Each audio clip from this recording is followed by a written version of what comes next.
Muito bem, Janaína, há elementos para estender a punição de Bolsonaro? Então, gente, eu tenho achado essas notícias assim tão absurdas pelo seguinte, o TSE condenou e aplicou inelegibilidade por 8 anos. Eu não vou discutir novamente o julgamento do TSE, já dei minha opinião, o fato é fato, não tenho que discutir. O TSE determinou que se oficiasse o TCU e o próprio Supremo. Temos a particularidade de que no Supremo, membros que participaram do julgamento no TSE farão uma nova análise do mesmo fato, mas agora o TCU vai avaliar. Bom, o TSE entendeu que a reunião era indevida. Quais foram os gastos dessa reunião?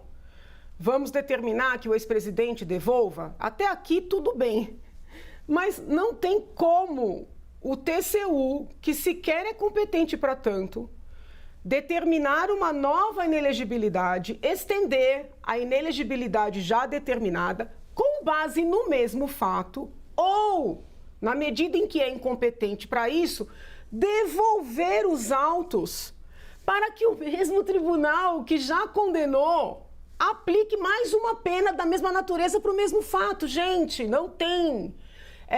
Isso é bis in idem.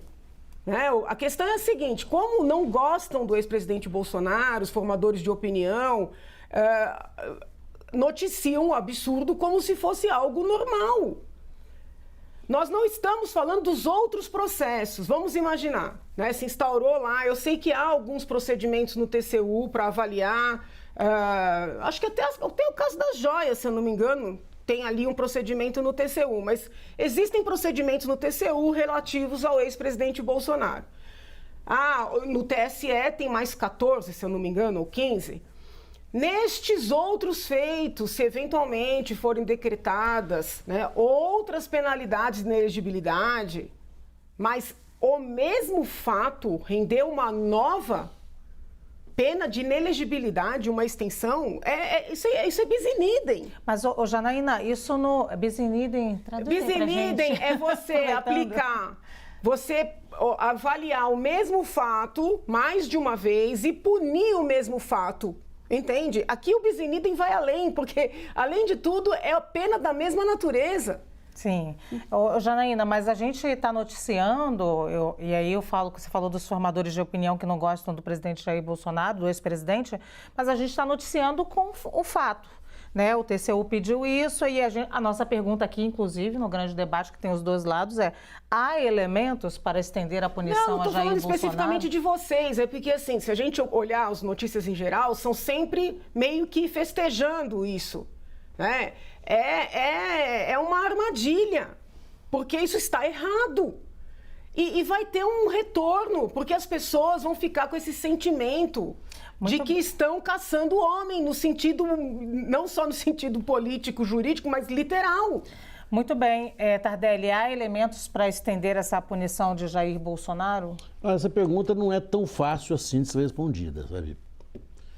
Primeiro, a gente tem que estabelecer o seguinte, Bolsonaro estava na casa dele, portanto ele tinha funcionários que trabalhavam na casa dele, que estariam trabalhando lá de qualquer forma, Começar essa conta de coxinha, de ficar quantas coxinhas foram feitas, quantas empadinhas foram servidas, isso me parece uma mediocridade atroz e me parece algo absolutamente desnecessário.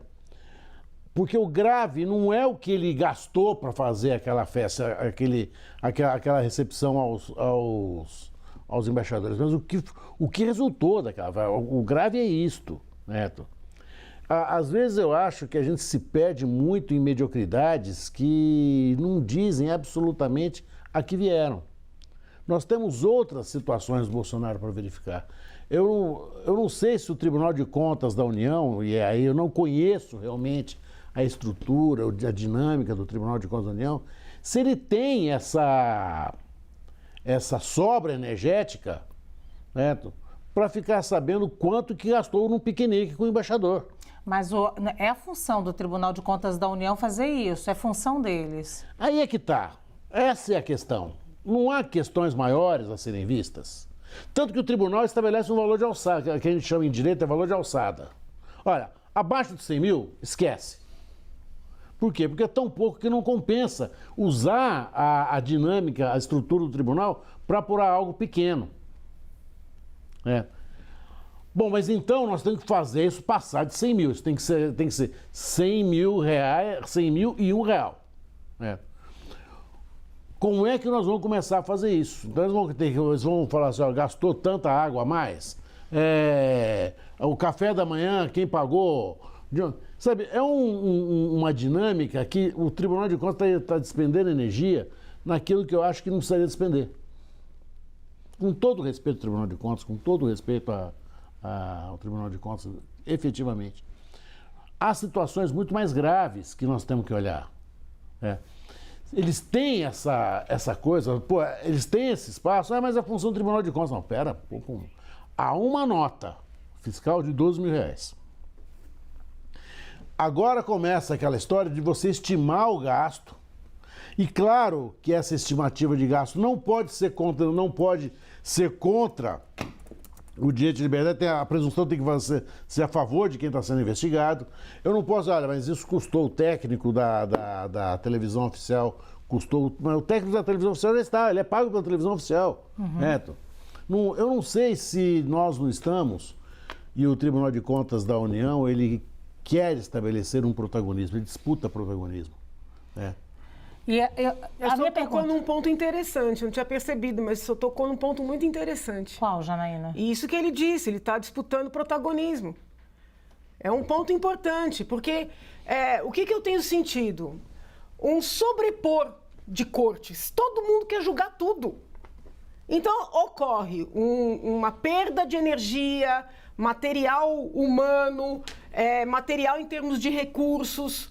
Não é possível. Não são todos os temas que precisam passar por todos os órgãos. Esse ponto que o senhor levantou é importantíssimo. Não só para este caso, não só para esta pessoa. Isso vem acontecendo. Eu queria fazer uma outra pergunta, que é a seguinte. Independente da condenação pelo TSE, a situação jurídica do Jair Bolsonaro, incluindo outros processos, ainda pode se agravar? Pode. Para o nosso telespectador entender. Pode. Quando eu digo pode, não significa que eu concorde.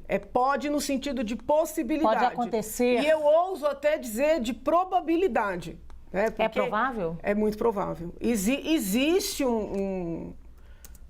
uma sanha, vamos dizer assim, uma decisão, e existem vários feitos. Então, esse processo em que ele foi condenado e tornado inelegível por 8 anos, foi o primeiro. Existem outros tantos. Se eu não estou equivocada, são 15. Existem os procedimentos no Supremo, nos quais ele foi incluso. No inquérito das fake news, se eu não estou equivocada também no inquérito dos atos antidemocráticos. Porque esse inquérito dos atos antidemocráticos, ele concentrou também os procedimentos, as investigações referentes ao 8 de janeiro, onde Bolsonaro é um investigado. Pode não ser um investigado do seu ponto de vista nominal, formal, mas quando estão investigando o Cid e os demais assessores ali, na verdade, o alvo, o objetivo é Bolsonaro. Então, com isso, eu não estou dizendo que eu corrobore todas essas linhas. Eu sou crítica desde o princípio ao inquérito das fake news, ao inquérito dos tais, assim chamados atos antidemocráticos, ao fato de nós termos inquéritos abertos há anos, de forma indefinida, e fatos posteriores sendo colocados nos mesmos inquéritos de maneira também,